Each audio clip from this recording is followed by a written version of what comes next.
What happens when your home on wheels gets put to the ultimate test? In today's video, I'm sharing the story of my 2016 Ram Promaster van after it faced a moderately severe crash a few weeks ago. And spoiler alert, it was no small impact.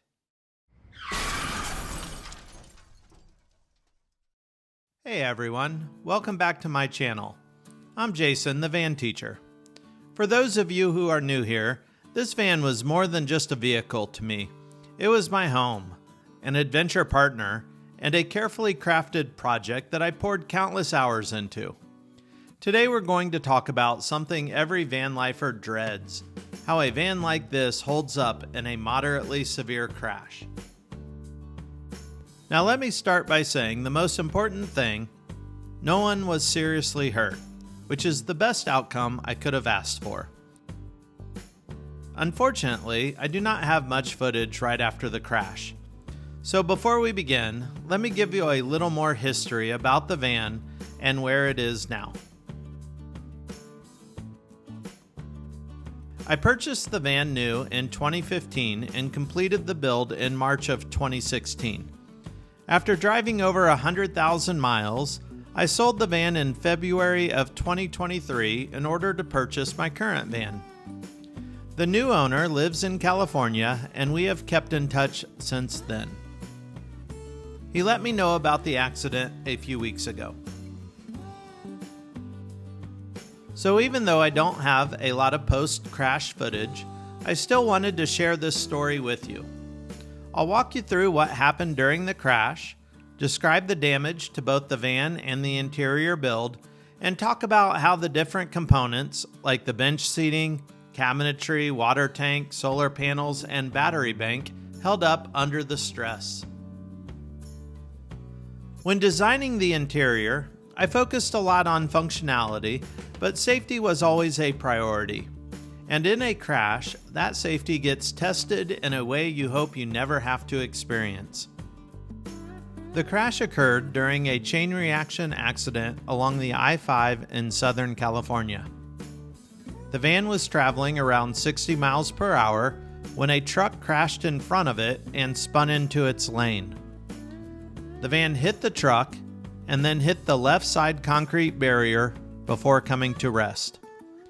The side curtain airbags deployed in the crash. Here are a few photos showing the damage to the front corners of the van. The driver's side also sustained minor damage along the side below the side window. The van was undrivable after the accident and was towed to a body shop. The van was equipped with both front and rear cameras, and both cameras recorded the accident. I highly recommend this camera system, and I currently have it installed on my new van. It provides full-time, high-quality video coverage from the rear camera mounted just above the factory rear view camera and a front camera mounted inside the grille. When building the van, I was very conscious of how important it is to secure cabinets to the frame with bolts, to reinforce connections wherever possible, to use tie-down straps for things like the bed panels and batteries, to secure the water tank with metal straps bolted to the frame, and to make sure anything loose would not fly towards passengers during a crash. For example, the 100-pound battery was bolted to the floor, enclosed in a 3/4-inch plywood box built into a side cabinet that was behind the kitchen galley. The bed panels were tied together with nylon straps that were secured to the rear pillars. The bed panels were also placed below the bench seat to help keep them from shifting forward. Much attention was given to the bench seat anchoring system. The seat was removed from a Mercedes Sprinter van, and I used the factory floor mounts.